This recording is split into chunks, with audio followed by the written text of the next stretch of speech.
नमस्कार यहाँहरूलाई विशेष गरिकन एउटा कविता वाचन गर्न मन पर्यो। कविता चाहिँ विशेष गरिकन यहाँनिर टाढिँदैछ बिरानो बनेर श्री रिकोटे पुलामी बेगनाबारी उरेमघाटबाट उहाँहरूले लेख्नु भएको रहेछ।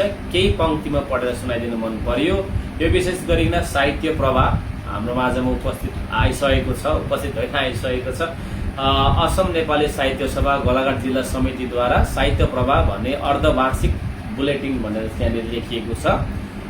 दोस्रो अङ्क मुख्य सम्पादक राजेश कनालजी बडपथरबाट हुनुहुन्छ र विशेष हामी रिकोटे पुलामीजी उहाँ पनि निकै साहित्यिक हुनुहुन्छ अनि विशेष गरी उहाँको कविता एउटा पढ्न मन लाग्यो, साह्रै मिठो लागेको कारणले गर्दाखेरि यही त सुन्नुहोस् है त। यस्तो छ कविता।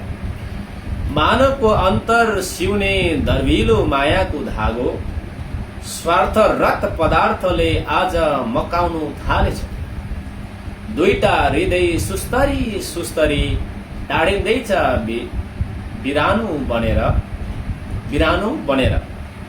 सम्बन्ध बचाउने तन्तुरहरू व्यवस्थाको निष्ठुरी धमिरोले काट्दैछ हाँसी हाँसी टाँसिएको सम्बन्धहरू आज सुस्तरी सुस्तरी टाढिँदैछ बिरानो बनेर। साह्रै मिठो कविता लेख्नु भएको छ। यदि कसैलाई चाहिन्छ भने तपाईले सम्पर्क गर्न सक्नुहुनेछ। हस्त। नमस्कार।